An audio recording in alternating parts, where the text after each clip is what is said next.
Coming up next on Let's Talk Tech, a bunch of Google Home recordings were released in a very scary leak. We got some policy updates from social media over the past week, and Slack takes another L. Let's Talk Tech.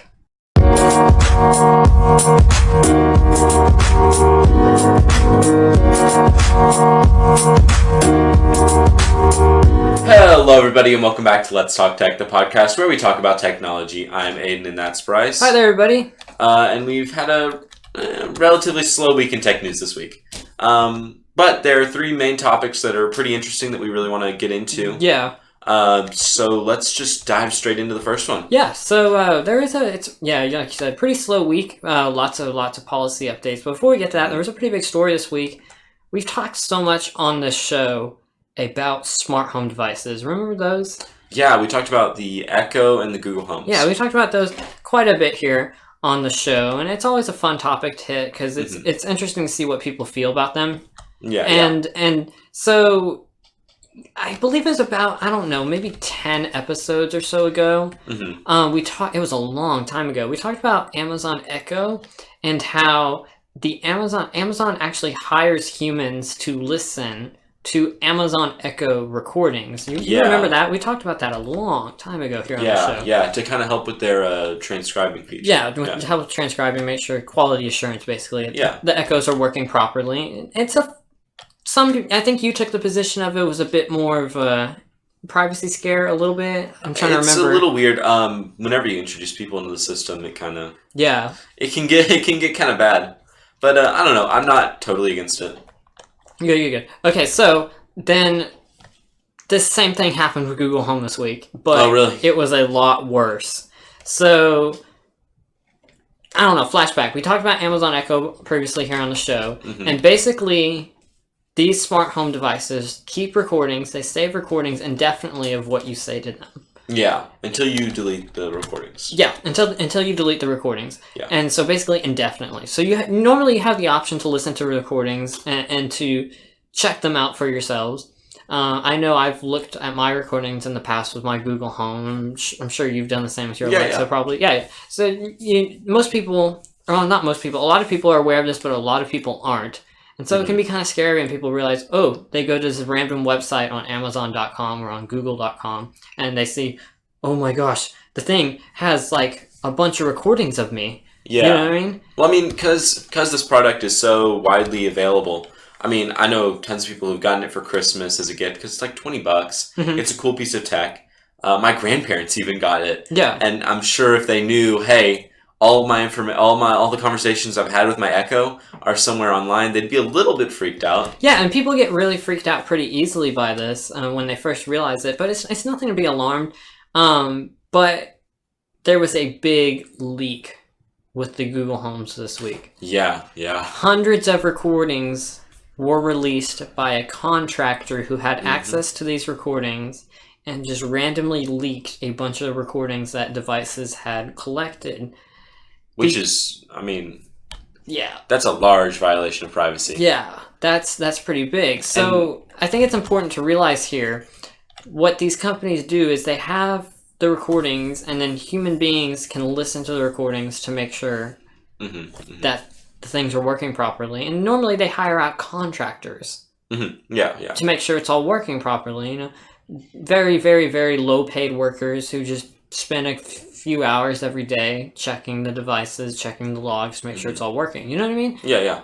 And so what happened was a disgruntled employee decided to release a bunch of recordings. Some of them a bit more personal, I would say. Yeah. So that's pretty scary. Well, yeah, I mean, so these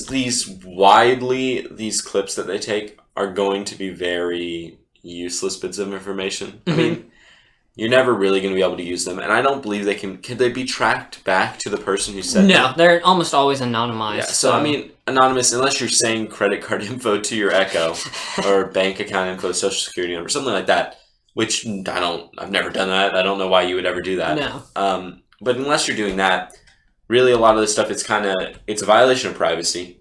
It's a really huge deal still. But, to just have random recordings of you of a smart device device took randomly dumped on the internet. You trust something you brought into your home that you trust that they promised, hey, this isn't going to get leaked, and it did. Yeah, and it's a violation of privacy. But widely, these clips aren't going to be able to be used for like malicious intent and not anything dangerous. So I mean, it's bad, and I think Google will fix it. Hopefully. What can they do to fix it, though? I mean do they need the contractor. NDA? They need. Well, sure they do, but obviously this disgruntled employee just violated it anyways. Well, I mean, I hope they at least prosecute him too. I mean, as much as they can. Yeah. I think that's definitely a first step. Make sure that this doesn't happen again. Well, yeah, that's obviously always the first step when something bad like this happens. But then, I feel like the more important question here is there anything Google can do to prevent this from happening again? Well, one thing to make sure that this never happens again 100% is to get algorithms in. Is to get recognition and make their system self-enclosed, which is so hard to do. Yeah, that's really hard. Yeah, I mean, without any human input, it's years and years off. Mm-hmm. It's so far off. And to get to that point where we could do that, we'd have to have more human input. Yeah. So at this point, kind of we're stuck with having human contractors. That's just where we're at this point. And anytime you introduce human factor into anything, whether it be social media moderators or engineers working on a project or whatever, or contractors listening to recordings, there's always the possibility for them to mess things up. Yeah, it's just something you can't predict it. Yeah. You can predict how an algorithm acts, and you program it to act a certain way. Yeah. You can't expect how these people act. You just can't. No, and there's always going to be that one disgruntled employee or whatever. Yeah, there's going to be that one person who decides to leak. And obviously, Google had that situation here. Yeah, and that's the idea with leaks. So then, what can they do with their systems to prevent this from happening again? Are they just going to be more careful with hiring? I mean, what do you do? Really? You got to have the employees listening. You have to have the for quality Yeah. assurance. I think at this point, there's not much they can do besides make sure that this guy is prosecuted to the fullest extent he can. Make sure everybody else knows that you are working for us and you are going to be in a lot of trouble if you release any of this. Mm-hmm. I think all they can do is just add more repercussions if this information does get leaked. Yeah, and scare tactics, basically. Is that what you're saying? Like, I mean, really, scare them with the thought of prosecution. That's kind of all they can do at this point. Yeah, I see no other. As bad as it is, and as horrible a working condition that would be, to be constantly scared of maybe letting one out and then immediately ruining your career. But this isn't an accident. No, you it wasn't can't an just accident. accidentally dump recordings onto the internet. No. It has to be intentional. Yeah, but like sharing it with a friend. I think that's where these scare tactics could go. Mm-hmm. Fear mongering and making people think about the micro situations, whereas they're trying to present this a macro case of this leak. So I mean, yeah, I don't know. I don't see a huge problem here. Unless some really sensitive information is leaked, which I'm sure some was, and that's really bad. Yeah, I don't remember the exact details of it because this was earlier in the week, but it seemed to be blackmailish material, which was not good. I mean, this was released intentionally, maliciously, and that's not okay. Yeah, no, it's any okay. release of this kind of stuff is not okay. No, I think it's important to realize, though, only 0.2% of these recordings taken by smart home devices, Amazon Alexa, Siri even. Keep in mind, Apple has this practice too. It's very clearly stated in their terms of service, actually. Mm-hmm. And even Google Home, a very small fraction of the recordings are actually listened to by a human being. Yeah, 0.2%. I imagine there's some sort of cue for it, and say it doesn't understand a single word you're saying. Maybe it doesn't have a very high confidence rate or something. Yeah. Because algorithms, they can have confidence rates. Yeah, it can. On how confident that they think what they actually heard was. So it's only taking the worst case scenarios where there's a lot of interference or it's just not very sure about what you said. Mm-hmm. It's only taking those scenarios and sending those off to people. Which, I mean, that's how it works. Yeah.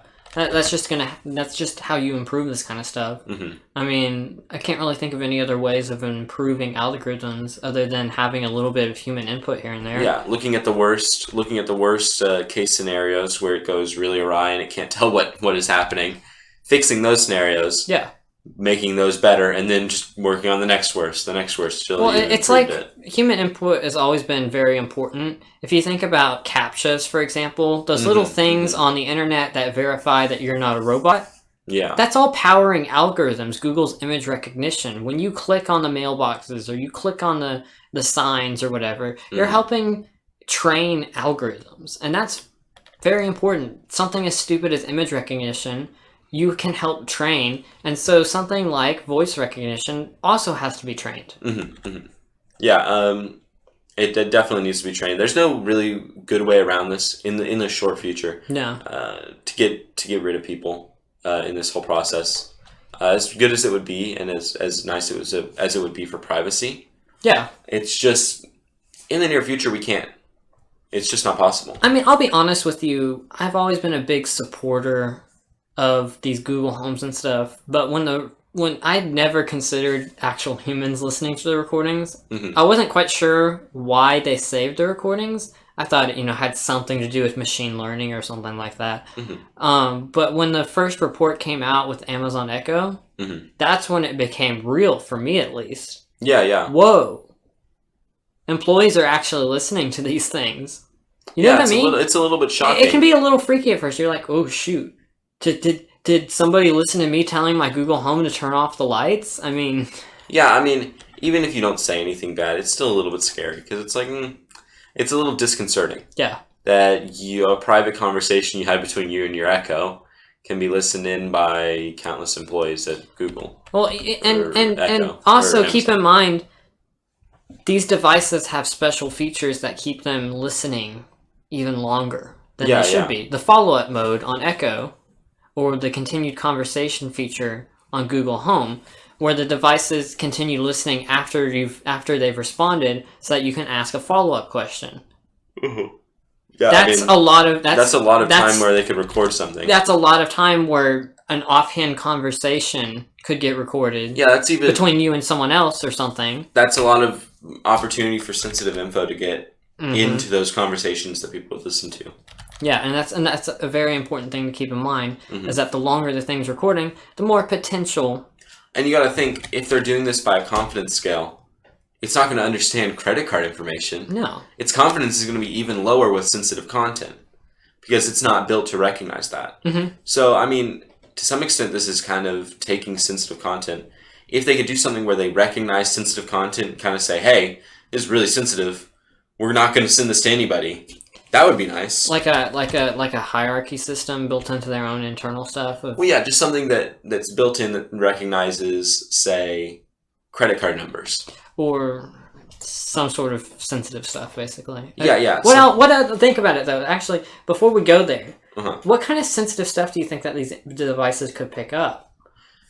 Okay, I think personally, anything personal, anything relationship-wise, that's they can't. If it can't be traced back to you, which it shouldn't be able to be traced back to you, it's fine.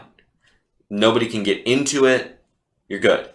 Anything like bank account information, social security number, something like that, something really dangerous that people like. Oh, especially bank account information, something that people could get into theoretically.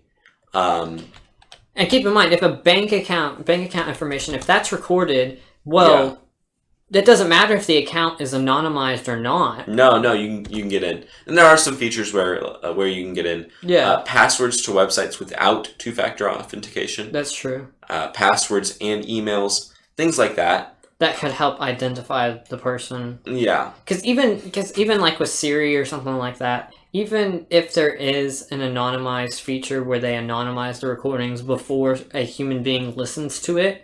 If there's some sort of oftentimes what happens is a device ID is still associated with it, so they can listen to other recordings from the same device. Yeah, and then that could be used to identify the person behind the device. Yeah, if there's and then the whole anonymizing thing breaks. Yeah, and then if somewhere in that device's history there's some sort of identifying piece of information, like somebody says your name, even if it's just a first name, you can you can brute force into accounts. Yeah. You can brute force into them.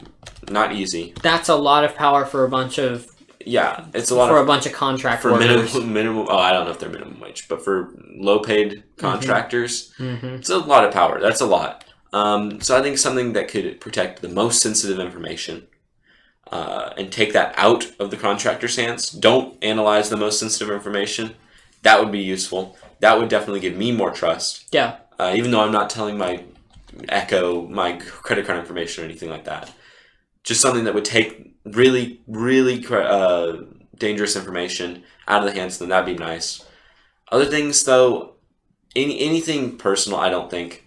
I think if it is anonymized, so what? I mean, that's a good thing, and personal stuff won't really apply. Even if they can find stuff, though, you got to think, how much is this employee gonna really care about blackmailing you? They could care a decent amount. It happened to this one person who got their recordings leaked. Yeah, they could care a decent amount, but there's so many stipulating circumstances where they have to find you, first of all, your full name, where you live, some way to get in contact with you to blackmail you, a good piece of blackmail from your device. It almost has to be a perfect storm. You know what I mean? Really does. All the circumstances have to add up just right for this one disgruntled employee to try to ruin your life. And if the perfect storm doesn't line up, well then, they can't really do anything. And you gotta think, not every single employee who's looking through these is a disgruntled employee. Oh, absolutely. Most of them are kind of... They're all doing their jobs. They understand the importance of this situation, that they could have sensitive information. And a lot of them are good people. It's not every single employee. So you have to get the right employee. You have to get the right type of information. You have to be able to be ID'd. There's so many steps that it's really, really rare. It can happen, and that's dangerous, and they should do things to fix it. But the fact that it's so rare, I mean, it's bad, but I don't think it's as bad. I don't think it's the new apocalypse. Yeah, I think you've nailed it right there. I mean, there's really no huge reason to be outraged or scared or terrified, obviously. I mean, sure, you should be raising your eyeballs a little bit. That's interesting. Yeah, maybe don't do anything to sell your Echo any dangerous information. Just don't be careless. Yeah. Is really all we can say. Yeah, I mean just be aware. They're recording. I mean, always be aware of that. We've been saying on the show for months now. Mm-hmm. You know, people need to realize this.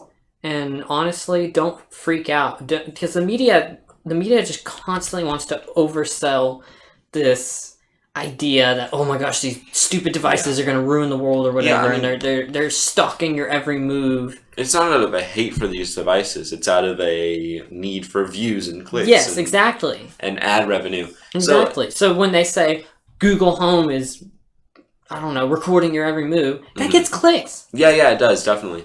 So, I mean, don't be too scared here. There's nothing really to be super scared about. It's a little bit freaky.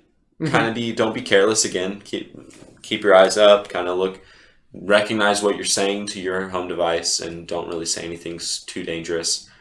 Be aware that there is follow-up features. Kind of look into that. See how long the follow-up is for your certain device. Or turn it off. If that worries you that much, keep it off. Yep. I think on Google Home, the continued conversation thing isn't even on by default. Yeah, a great thing to look at for your certain device. Go into the settings and look at privacy settings, or look at all your settings. Yeah, Google. See what you can customize, because you can do a lot to make these more private. And even Google will have, they're slowly introducing self-destruct features where certain bits of information can just self-destruct after a couple of weeks or a couple of months. You can go in and you can customize these types of things to make sure that your privacy stays safe. Always be privacy aware. Yeah. I mean, in this new day and age, you really have to. This is just another case where you really do. You need to be. Yeah. That's all we got for that.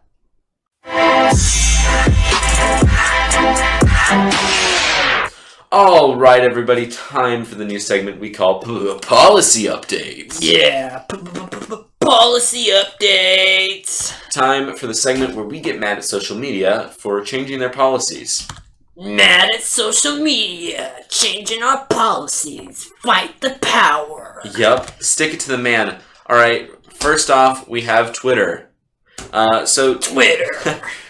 So I'm excited for this voice throughout the whole episode. It's gonna die before the rest of the episode. This is the rest of the podcast. Just gonna be my podcast then. All right. Or podcast. All right, so Twitter. Twitter is now going to allow you to hide replies. Why? I think just to allow you to censor stuff. Kind of keep the conversation going in a direction that's productive. That's not going to happen. It's not going to happen. No. I'll just hide tweets that disagree with me. Yeah, unless they're directly saying and praising how good I am, I'm just going to hide them. Yeah, I mean, who needs to see that anyways? Yeah, so think about it like a YouTube video where you can delete the comments. Except it's not deleting the comments, it's hiding them behind a wall to click where you can see them. So hiding them behind a button where you have to click to see it? Yeah, Well, Twitter already has that in multiple places. Yep. Like in the public figures thing. Public figures! They have kind of gone crazy recently with They this. have, they really have. I don't understand it. I guess I do understand it. It's kind of cool, I guess. We talked about that last week, though, with the whole public figures thing, Yeah. where if a public figure... I believe, was it last week? Yeah, it was last week on policy updates. Policy updates. Alright, so, I mean, what does this mean for us? It means I can hide tweets that I don't like. Yeah, so, basically this is just going to allow people to censor their own page. Mm-hmm. Which... I can see certain situations where this can be used in a productive manner. Yeah, because there's a lot of trolls out there where they comment something egregious or whatever in order to bait you into replying or in order to bait others into replying. And then instead of people actually adding their positive feedback or negative feedback, but in a productive manner, people just go and just talk about how trash this dude is. Talk about how everybody hates him. Instead of actually moving the conversation you're trying to have along in a productive manner. Yeah, because it's Twitter. There's a lot of people who don't like having quality conversation. They would rather just complain at you. Yeah, so I see that's how this is going to be used. Most of Twitter is just complaining into an open void and hearing some echoes back of how great you are, and then ignoring everything else. Mm-hmm. That's kind of what I imagine Twitter is. So, I think this is just going to be used for that. You're just going to be able to block everything you hate. Because anytime you give users the ability to self-moderate their own stuff, there's always the potential for that to be abused. Mm-hmm. You know what I mean? Yeah. And so I see this, sure, this is great. I like this feature a lot because a lot of people are just flat out rude. Yeah. And they don't contribute to the conversation, so why should they be there if they don't contribute to the conversation? You know what I mean? Yeah, used in a productive manner. I think this is a great feature. But there's the potential... It's because people are going to be moderating themselves, they're going to use it for purposes other than what it should be used. Yeah, they're going to use it to get rid of a comment that... Maybe someone brought up a great counterpoint. Yeah. So that's the problem. And this thing, again, we talked about it, I guess it was a week ago, talking about the public figures. People are just going to look at them. They're just going to look at them. If anything, I think unknown, people want to know. I think it highlights it more, honestly. Yeah, so, I mean, unless you don't ever look at them, sure, it's going to be hidden from you. But everybody's going to look at them. So, I don't know. This isn't a major change. Yeah, so it gets hidden behind a little gray button. Yeah. In a little corner. I feel like if that gray button is there, people are going to get curious. Well, what tweets did the person hide? Oh, yeah. It's definitely... I see 95% of people just clicking it immediately. Yeah, people just go and instantly click it, and they're like... Yeah, it's like what happens on Instagram. It says private content, and we talked about this last week, so I won't say too much on it, but it says private content, you immediately click it. If you don't like sensitive content. Yeah, or sensitive content, sorry. Yeah. You see it, you click it immediately, you see what it's about. It's kind of like a thing like, oh, this is interesting. People didn't like this. This is interesting, I want to see this. I don't see it helping. Well, I think it could be used to help. Like I said, so like I think we've had a few tweets go viral from our The Last Straw account, and one of the things that whenever you go sort of viral on Twitter, you kind of realize what Twitter really is. Yeah, you know what I mean? Yeah. And so it's like I noticed the replies as we were replying to all the tweets or whatever who responded. And a lot of it, there was quite a few people who used it as an opportunity to self-promote their own stuff. They spammed in the replies. They went, oh, check out my new cool tweet, bro. Check out my new music video. Include a YouTube link. Yeah, you get what I'm saying? So those tweets you could definitely hide. I think that's great. Annoying And then there was some tweets where like, bro, WTF, this is not funny. You could...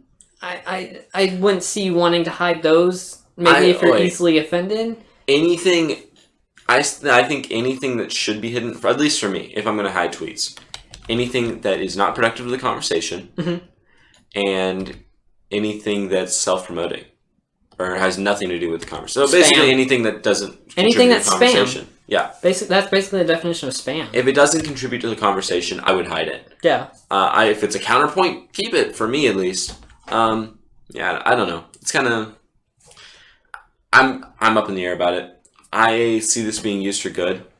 I also see how it's going to be used to silence people. Yeah, and that's frustrating. Yeah, it is. Because it just makes Twitter even more of an echo chamber. Yeah, it just makes Twitter more just constantly everybody encouraging each other, which is okay in some extent, but... I can't handle that. I think it's frustrating when people bicker and fight, and then when you finally respond, they just try to silence you or ignore you or whatever. Yeah, when it's immediately evident that this is an echo chamber where you say what you want, you reply to the things that basically echo what you were saying, and then don't reply to the other things.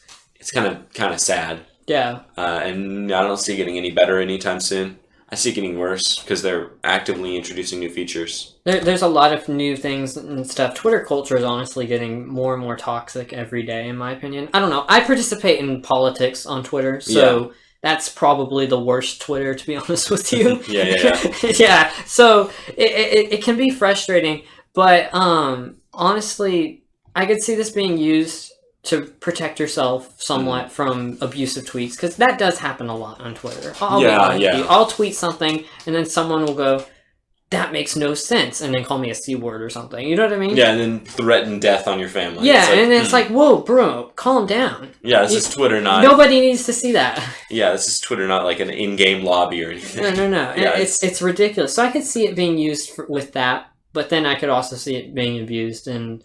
I do have some YouTube stuff to talk about now here on the policy updates. Yep. My voice is dead. I'm sorry. You don't have to do it every time. Okay, I won't.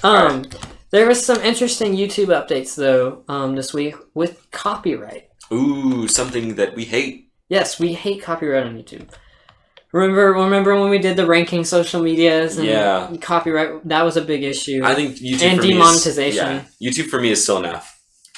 Twitter's now enough, but YouTube for me is still enough. Yeah. So I don't know. It was kind of interesting. They made a good decision, I'd say. Okay. To help with copyright on Twitter on YouTube. Sorry. Mm-hmm. Basically, if you want to file a manual copyright claim, against someone else, say a business or something or a media company wants to file a copyright strike against your video. Mm-hmm. They now have to provide a manual timestamp for which parts of the video violated your copyright. Okay. So they have to provide a time where the song is used. Yes. Or the video. The piece of content that they own. Yeah. So rather than just filing a strike and moving on with their day, now they have to actually show. Does YouTube check these before the... That's the thing, though. Yeah, so it makes it easier for the creator to find what part of the video they messed up on, which is great. Because oftentimes, if they did, you get a mysterious strike. Yeah. And a lot of times, you won't know what part of the video... What did I include in that video that was, a violation of copyright? You know what I mean? Yeah. But if the claim isn't legit, that makes it easier for you to realize it wasn't legit. But there's still no way of easily disputing these fake copyright claims that are a big issue on YouTube. Yeah, disputing it, getting the copyright claims is not the issue. Oh, wait, it is to some extent because it takes revenue away from the producer of the video. But that's not the problem. If they can immediately get those disputes settled, they'd be fine. Mm-hmm. What the main problem is here is that they have to spend days and days arguing this. Yeah. They have to spend days and days talking to them. No, it's not even that. It's the fact that the copyright system on YouTube is a rigged game. Yeah. Oh, it's 100% towards the person who the media owner. The media owner. And that's because copyright law in general typically tries to favor, and that's okay to some extent. The problem on YouTube is YouTube, and I really hesitate to say this, because I know it's probably not the best opinion, but I think YouTube needs to play the role of the mediator. And they don't right now. Now, I'll explain it really fast, actually. Right now, with copyright on YouTube, say someone strikes your video, you can counter-strike, let them know, hey, you got this wrong.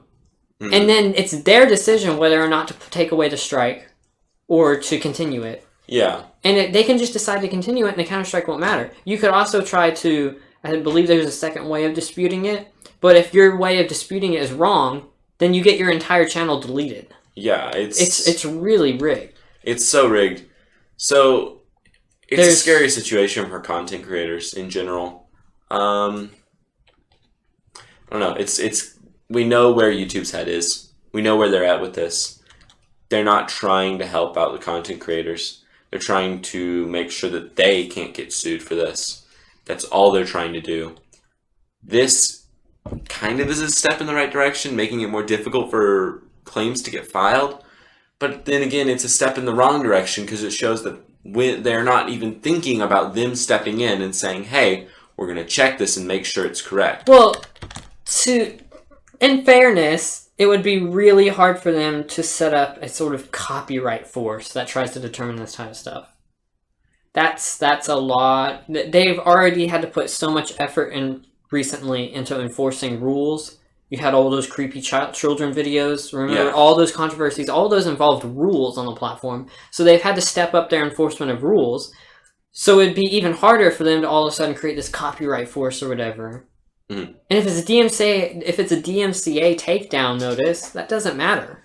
Well, then let these people settle it in court and don't add your own repercussions to it.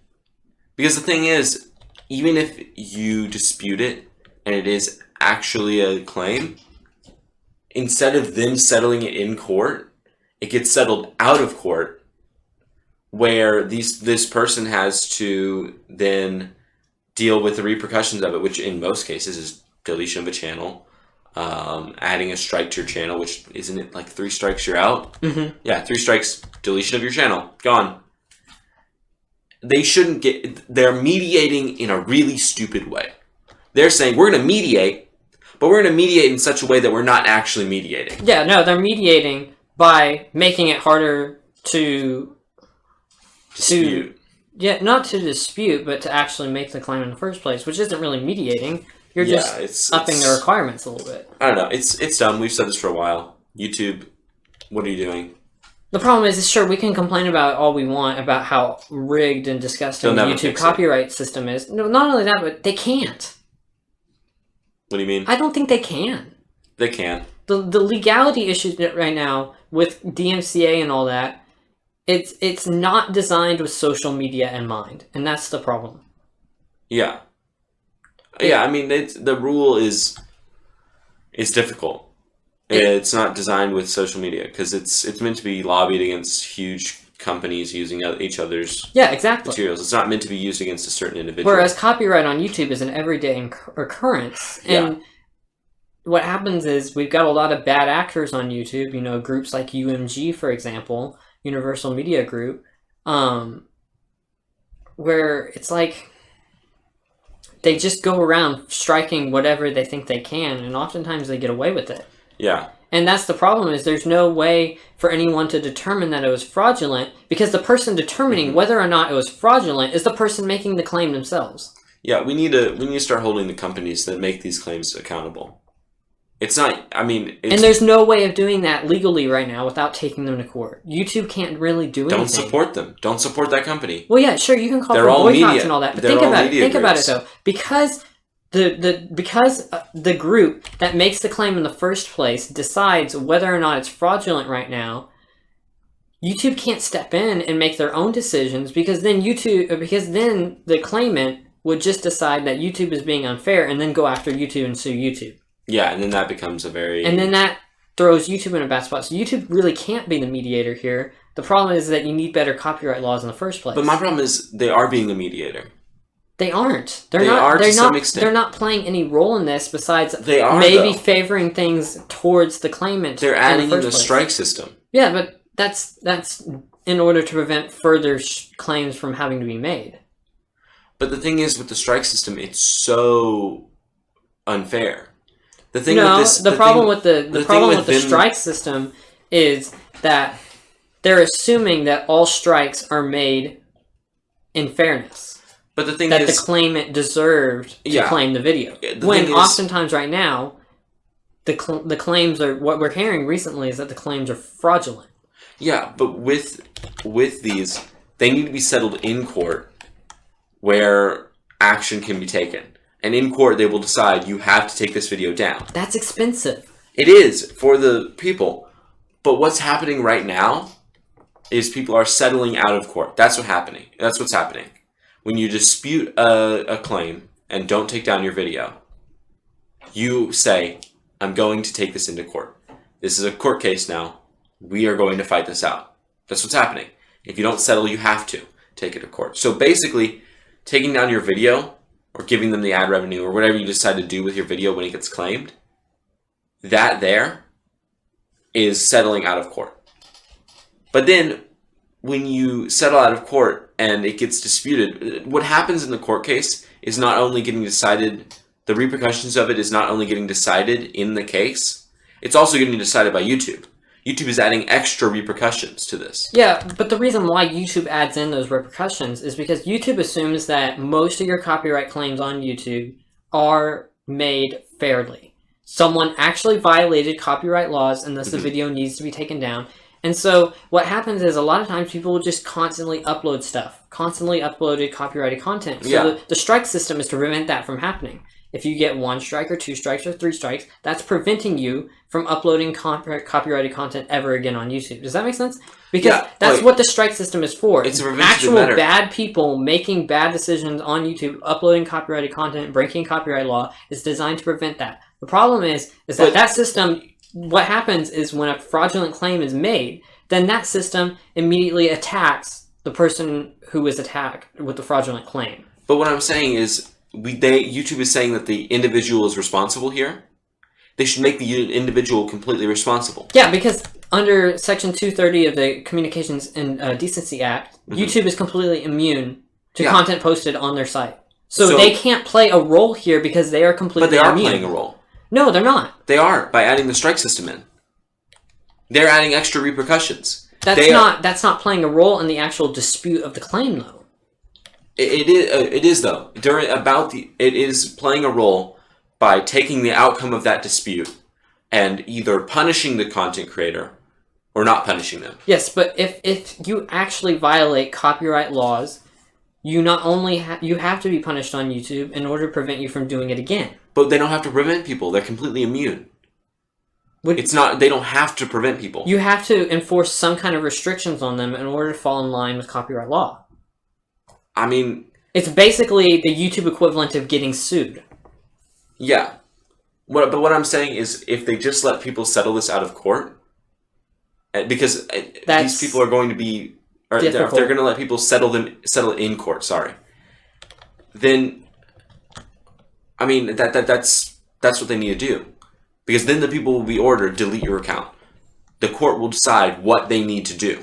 Yes, but that's expensive. YouTube can't just send everybody to court. But YouTube doesn't have to send them to court. That's why the strike system exists. But YouTube it's a mediator for having to dealing it with this out of court. But the thing is, YouTube doesn't have to send them to court. YouTube is completely out of this. That's what we're talking about. Yes, the way the strike system works is YouTube is completely immune. YouTube is not responsible for content uploaded to YouTube. That's what Section 230 of the Communications Decency Act declares. Yes. They are a content provider, not a content creator. And so what ends up happening is, well, you're hosting it on YouTube. YouTube is immune, but that doesn't mean that copyright law doesn't apply here. Yes. You have to be dealt with in some way. The creator, whether that be in court or out of court, you have to be dealt with. And the way of dealing with it out of court is through the YouTube strike system, taking down the video and or punishing the account. But what I'm saying is, this is settled in court right now. These become court cases when they're disputed. Not most of them. Yeah, they absolutely do. I mean, unless I'm incorrect, but I'm pretty sure I'm correct. Most of the high-profile cases you're seeing right now do. But I'm not talking about most strikes on YouTube. When they get disputed, the case becomes a court case. Either it's settled out of court, they make a deal, they say, hey, we're not going to bring this to court if you take down your video, or whatever the company who's disputing, if it's correct. If it's not correct, you can dispute it and go to court. Even if it isn't correct, you can still take the out-of-court option. What I'm saying here is YouTube isn't a part of this. Once it gets made into a court case, they don't have to moderate it. They don't even have to moderate it before it gets turned into a court case. Mm-hmm. I think they do have to give information to UMG or whatever company's prosecuting. They have to give information about the person, but once they put those two in contact, done. They can drop it. Yeah, that's them setting up the actual court process. The actual court process does not start until that dispute is created. Yeah. But what I'm saying is if they just set them up and then just leave it, take out the strike system. That doesn't work though. So YouTube needs if copyrighted content is uploaded to YouTube, then YouTube needs a very quick and easy way of getting it off of Why YouTube. do they need to That's remove why it? the strike system is there. Because otherwise, then they could get their 230 status removed. Probably for not complying with copyright. But if they're immune, they're already putting people in line with the other people. Like, I'm saying they're immune from being sued because of the copyrighted content, but that doesn't mean they are just suddenly free from all copyright laws. They have to comply in some way. That's what DMCA is. But the thing is, what I'm saying is the way they comply is putting these two people in contact, saying, hey, you go to court with this person. If it's court mandated that their account is deleted, we will do that. We can't do that right now. That would cause mass chaos with the current system. It would, but how else does this get resolved? And the way it gets resolved, it wouldn't cause mass chaos with the court system. And that's the thing. The way it gets resolved is updating the actual laws themselves. YouTube can't really make any changes here because YouTube has to enforce DMCA. YouTube can't just suddenly magically change DMCA. No, they can't. DMCA has to be enforced a certain way. But what I'm saying is, if they take this and let them settle it in court, they're not going to all go to court. No, not everyone's going to go to court. No. If it's a false dispute and they know, hey, we have a zero case here, they're not going to go to court. Well, yeah. That's a stupid thing to do. But the idea is the claim system with YouTube is designed to prevent people from having to go to court in the first place. It is, but the claim system isn't working. As we see, it's a faulty system. Well, it's not a faulty system. It's just people are abusing it. There's a difference. The claim system is working, but it's working too well because people are abusing it.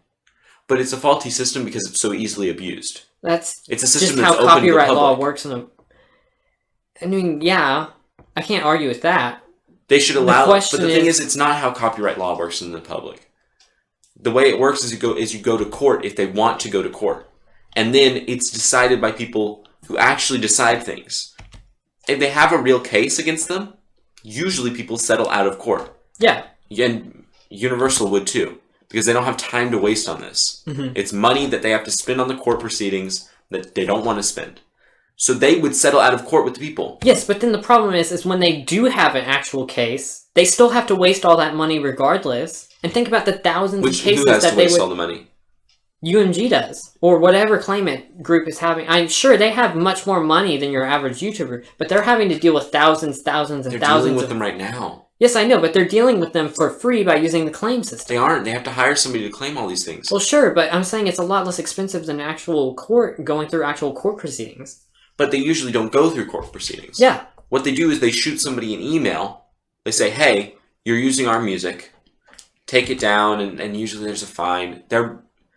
Yes, sometimes they do extort people. Yes, but what you're suggesting is that everything should go through some sort of court proceedings, whether it be out of court or in court, and that's expensive, because if you do have a case, no one's going to settle out of court. Unless you don't have the money to pay the lawyers. I just don't see how that could work. The claim system right now works perfectly because they can strike down the video. It doesn't work perfectly, though. That's what we've been talking about. Yes, it just doesn't work perfectly. Just because it's abused doesn't mean it doesn't work perfectly. It works But a perfectly. perfect system doesn't take down videos that don't, or flag videos and possibly get accounts deleted, even if they don't have even a reason to be But that's flagged. not an automated system. That's someone manually abusing their access to that system. Sometimes it is an automated system, though. You can automatically... Yeah, content ID is different. But what happens here is there are some bad actors who go in and abuse the system, and YouTube can take away their access to that system. And that's what YouTube's been doing. They can't, though. They have to still put them in... If they actually do have a case at some point, they have to put them in contact. Not if you have a history of actually abusing content ID, no. You get your access completely removed from that.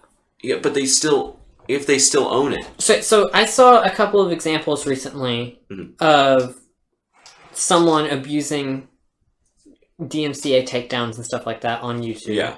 And what ended up happening is the victim contacted YouTube, and YouTube resolved the situation by removing the abuser's access to Content ID and other systems like that. Yeah, and that does happen sometimes. That needs to happen more, and that's how you fix it. But there's always going to be people making a new account. You can't just destroy the whole strike system. The strike system is what expedites the real cases. It expedites them, but we're expediting them at the cost of content creators. I think that's a worthy price to pay, honestly. A price for injustice? No, what I'm saying here is, honestly, a few content creators having to deal with the strike system, most of the time it gets resolved. But no, it doesn't. Dealing with the strike system? Most of the well-documented cases I've seen recently with the YouTube copyright strike system have been resolved through YouTube mediating in the system. I've seen quite a few strike cases where it's a small channel, not a small channel, but a medium-sized channel. I saw a really small, really small channel, like 600 subscribers. Mm-hmm.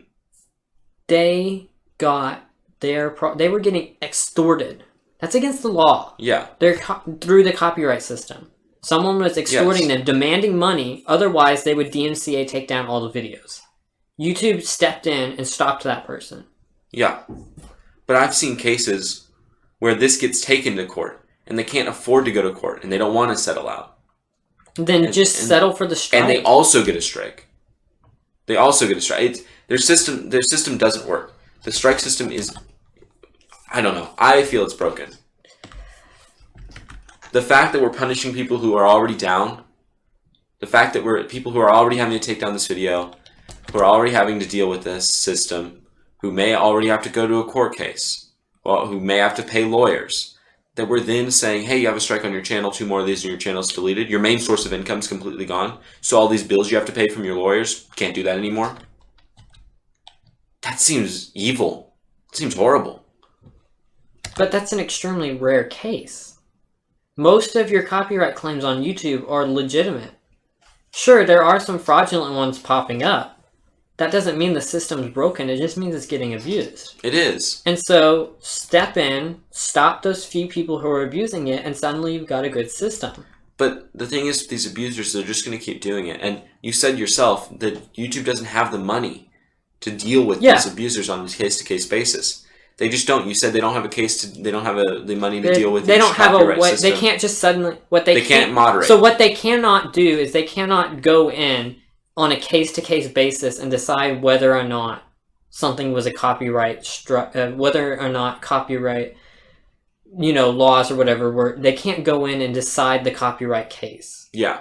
The claimant decides that because of how copyright law works right now. But can they go in and? I mean, I don't know how. But what they can do is they can go in to their automated systems or whatever systems they've got, and if someone is abusing that, they can take away their access to that system. And sure, then they can create other accounts or whatever. But Google has ways of stopping this kind of stuff. It's not as easy as creating another account, because especially with Content ID, you actually have to have a system with Google. You have to have connections with Google to have access to Content ID in the first place. And for those who don't know, Content ID is the automated system. Yeah. Where it automatically detects. You have to have contact or whatever with Google in order to get your Content ID system working. Content ID. And then that can just get taken away. But then regular strikes, sure, too. They have ways of filtering that kind of stuff out. They do, but you were talking about how they don't have money to mediate each case. If No, this gets to a it's not that they don't have money to mediate each case. They can't. They cannot mediate each case because of how copyright law works. The problem is that they cannot create a copyright force, to go in and decide copyright law. They can't. Okay. Legally, they cannot go in and mediate each case. But what they can do is they can start taking more steps, to stop the bad actors. But if these bad actors decide to actually take something to court, not saying that they would, that seems dumb, but I don't know. They're stupid enough to... The court system settles that stuff out. Yeah, they're oh, wait. I don't know. At this point... It point... would just get thrown out. I mean... It would. But at this point, I see this can get abused in so many different ways. And we aren't stopping the abusers, we're just limiting their numbers. Mm-hmm. And that doesn't seem right. I think that's a fair way of dealing with this. Taking it one step at a time, stopping the abusers as much as you can. They haven't taken it one step at a time. They haven't done that, but now they're actually... So they've shifted their focus now. They're finally starting to focus on copyright, obviously. Keep it up. Yeah. And you can start working to fix it. This is one great way of fixing it by changing the actual system first. I don't know if this new update is a great way to change it. I don't know. It's a step in the right direction. It is a step to add more information to the content creator, which is a great thing. Which allows you to easily determine if it was false quicker, so that if it is false, you can let YouTube know that the system is being abused. That is a good thing. All right. I think we went way over with that. Yeah, we did. But I think you've got some Instagram news.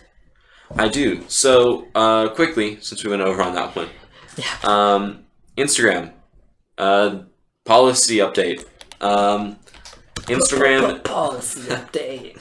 Instagram has a new anti-bullying notice where if you put a message in before you can comment something, it will tell you if it thinks it is bullying. If it thinks it is mean. What? And it'll say, hey, you sure you want to post this? This is kind of mean. Mean things aren't good to say.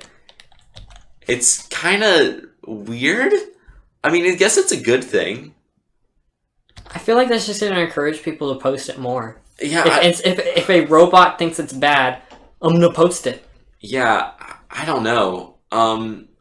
It's not stopping people. It's not. There's no forcible stopping of people. No, it just pops up a little message. Hey, we're keeping Instagram a supportive place. Yeah, I don't know. And I guess it's kind of cool. As long as it's not stopping people from posting things, I'm kind of cool with it. Yeah, and if it does falsely label something, there is a way of letting people know, or letting them know, I should say, that they falsely labeled something as abusive. I mean, here's the thing. I didn't actually realize that Instagram was a bad place, like, having this big bullying problem. Until pretty recently, actually. I forget what was going... I saw one of my cousins was commenting on a post on Instagram pretty recently, and he just pointed out that the post was inaccurate. It was some post about a TV show or something like that. He just said, hey, I don't think that would be accurate or something like that. Oh my gosh. Yeah. The replies. I mean, all he did was simply point out that it wasn't really very accurate.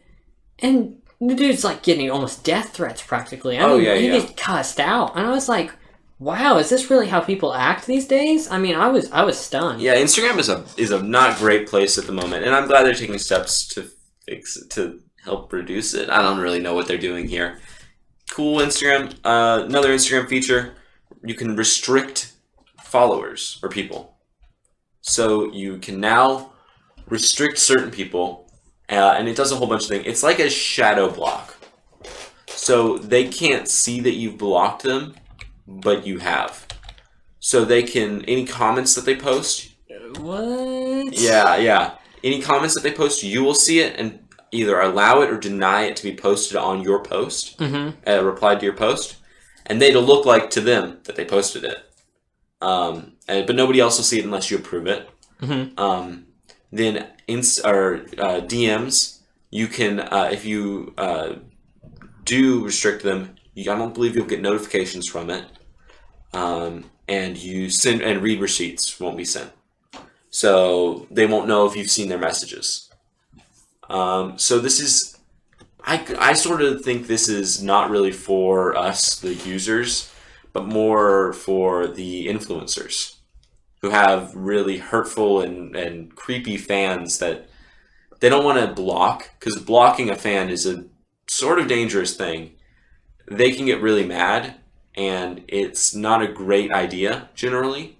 So, but restricting a fan, they wouldn't really know that they are blocked or restricted. Yeah, so I don't know if you remember YouTube back in the day, but YouTube back in the day used to actually have the ability to completely block someone from your channel. Like, they wouldn't be able to watch any of your videos or whatever, kind of like what Twitter has right now. Yeah. Where they just can't see anything at all. They cannot see, which is interesting, honestly. And they slowly got rid of that feature, believe it or not. To the point to where now if you block someone, they just can't comment on your videos. Yeah. I think that's kind of interesting how maybe a full-blown block isn't what people are going for nowadays. Maybe people are finding preference in shadow ban type things. No, yeah, because presence online is a big thing, and if you're just blocking people, it kind of sends out a really helpless and weak signal. Yeah, I don't know. I agree with that. Yeah, that's kind of the impression I've gotten when like big blue check marks or whatever have blocked me on Twitter. Yeah, it kind of sends out that you're kind of like cowering in the corner away from the person you blocked. So. Well, especially when you're not saying anything bad. Yeah, it's... I don't know. But I don't know. I feel like if you're being a troll and you're commenting mean things repeatedly and you get blocked, a lot of times what happens is they just create another account. So this almost leaves them in a void. Yeah. Their comments, they think they're commenting, but they're really not. Yeah, and that's a good thing. So that's a great thing, because then you almost stop them in their tracks. Stop them in their tracks. I think this is good features. Yeah, I think that's pretty great. I think they can be misused again, but I don't think they will. Whenever you give people the option to self-moderate, like I said, that happens. Yeah, but yeah, that's that. And we'll go to our next topic. All right, so next up here on Let's Talk Tech for our final segment of the day, we've got to laugh at Slack a little bit here. We do. So we've done this before. Yeah, quite a bit. If you haven't listened to the past couple of episodes, we've just been following Slack on their wonderful journey through being public on the stock exchange, which has been escapades of not knowing what they're doing. Yeah, it's been pretty interesting. So they went public a couple of weeks ago on the New York Stock Exchange, and then a week later, Slack went down for an entire day, and that didn't make investors too happy. So their price fell, and it was already falling, and so it's going back up. Yep, they're doing good. And then it fell again. Okay. Yeah. Because some news hit yesterday that made investors a little worried. Yeah. You want to hear what that news was? Yeah, let's hear it. Apparently, Microsoft is absolutely destroying Slack. Yeah. Microsoft has a little thing called Microsoft Teams. And Teams is included in Office 365. Oh, the program that everybody owns. Yeah, all the business and stuff are already using Office 365, so why should they pay hundreds of thousands of dollars more for Slack when they can just use Microsoft Teams, which is built into Office 365? Well, because Slack needs their money. Ooh. They're going to be generous, right? No, okay, yeah, that's not how business works. So, Slack, it's not like we want you to fail. We don't want you to. You just are going to fail. Oof, that's harsh. Yeah, no. I don't know what they're doing. They immediately went down after going public, which is a horrible thing to do. They might have been able to survive this if they didn't. But they already had unhappy investors. And now this, it's like, well, the thing is, I can't imagine their price being impacted that much by going down. It was a little bit. Yeah. But the news this week is terrible. No investor wants to hear that. But we predicted that competition would be a big problem. That is exactly what we predicted. We predicted that Discord or some other big competition would take it over, and they did. Yeah, think about it. So Google has Hangouts chat. Yeah. Facebook has Facebook Workplace. Yeah. And Microsoft has Microsoft What Teams. does Amazon have? Oh, Amazon doesn't have anything yet, but Oh, they will. they will one day. We'll have Amazon. What will it be? Amazon. Amazon. That can't be Workplace. That's what Facebook's is. Reflections, because it's videos. Oh. Echo for the voice. Oh. Reflections for video. No, Amazon, you can take that one for free. How about Amazon? Amazon Chat. We'll just call it Amazon Chat. Just simple, straight to the point. Much better than Slack. Oof. Much better name than that. You know what you're doing when you say chat. What does Slack mean? You're slacking off at work. That's a great thing to be known for. Yeah. Slack. You were destined to fail. You were destined to fail. Okay, but no, really, they weren't. You could see this coming. They had a great product, and we mentioned this a couple weeks ago. But then the competition comes in, and they weren't prepared. But they weren't competitive. They had to be competitive here. They had to go for competitive pricing. Which they did not. They didn't. They are expensive. They are very, very expensive. They had to go for competitive pricing. They had to add features that would help business. They had to do something like that. And they just didn't. They decided not to do it at all and to instead let the competition steamroll them. Yeah. It's so dumb. And I mean, let's be honest here. This is Silicon Valley startup versus Silicon Valley mega companies. Yeah. Google, Facebook, and Microsoft. Yeah, but those are three big companies that's really hard to fight against. Huge competition, but it's not like they're fighting at all. No, they're really not. They're just bending over and saying, "Okay, big company, you can now take the competition." Nothing's happening. I can't see anything. That's all I want to say about that. Yeah, I mean, Slack, you're dumb. I wouldn't. They're dumb. They could have seen this coming. I wouldn't say they're done. No, dumb. They're dumb. Oh, dumb? Yeah, like brain dead. Okay. That's probably fair enough. Yeah, like I said, they'll still be around, but Microsoft is absolutely swamping them. More users, and they're growing faster. Yeah, that's sad. I mean, Microsoft Teams, it's a decent product, I'll be honest. Yeah. But it hasn't even been around as long as Slack. Yeah, the thing is, with Microsoft Teams, it's free. I mean, if you already own the product, which most companies have to, basically. Yeah. Microsoft Office 365 is like a must-have for businesses nowadays. But yeah, it's Slack. And even if you aren't using Office 365, what else? The other alternative would be G Suite. Yeah. Which includes Hangouts, Meet, and Chat. Yeah. You know. See, this is already built in. You aren't covering a product. That's a great way of killing competition, though. If you already have a great product and you have another somewhat great product, bake them two together, kills the competition. Yeah. Well, there you have it. Slack. I'm sorry. I'm sorry to say it, but why are you sorry? They could have helped helped themselves. I feel a little sympathetic since I have used Slack in the past. I feel no sympathy. Okay. Slack, you're dead to me. That's you. That's you all had a chance to win. You had a chance to rival these big companies. And what did you do? You threw it away. Yeah, they really... Where have their developers or engineers been for like the past couple of years? I mean... Yeah, it's just sedentary. They're just sitting with the same product. They've been relevant for a couple of years now. It's not like they haven't been around. I know where they've been. Fixing the servers. Oh. Yeah. During a workday. They had to fixing them during a workday. No, you can't do that. No. No. They did. Alright, Slack, you're dumb. I'm sorry. That's all we got for Let's Talk Tech this week. Yeah. What a great episode. Let's see. What all went on? I'm already forgetting. We talked a little bit about Google. We did. We talked about Google. We talked a little bit about Twitter. Yeah, Twitter, YouTube. YouTube. Got a little bit of a disagreement there. We do, and we're still going to have that. Yeah, I'm sorry. Yeah, no, that's going to be a rivalry. Instagram and then Slack. What a great policy update. Policy update, yeah. And we're going to be doing that. It seems like every week there's more policy updates. Yeah, every week there's going to be some kind of policy updates, so stay tuned for policy updates. Yeah, be waiting on the shirts. We're going to get merch soon. Yes, exactly. Policy updates. Yeah, and it's going to have policy update. Yeah, it's not just going to say policy update. It's got to say policy updates. Yeah. Yeah, we'll have that soon, probably. Maybe. It'll just be a white t-shirt with Sharpie. Yeah, basically. It's a discount price for a fantastic product. Handmade. That's even better. In the U.S.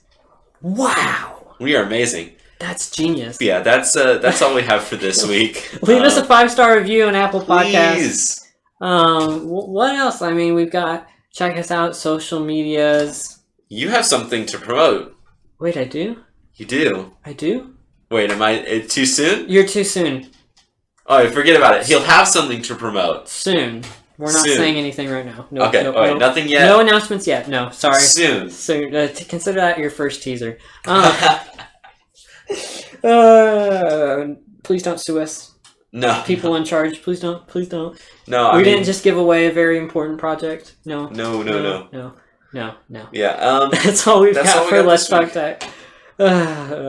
We will see you all next week here on the very best podcast. Yeah, very best podcast about talking about technology. Yep, talking about technology, everything technology.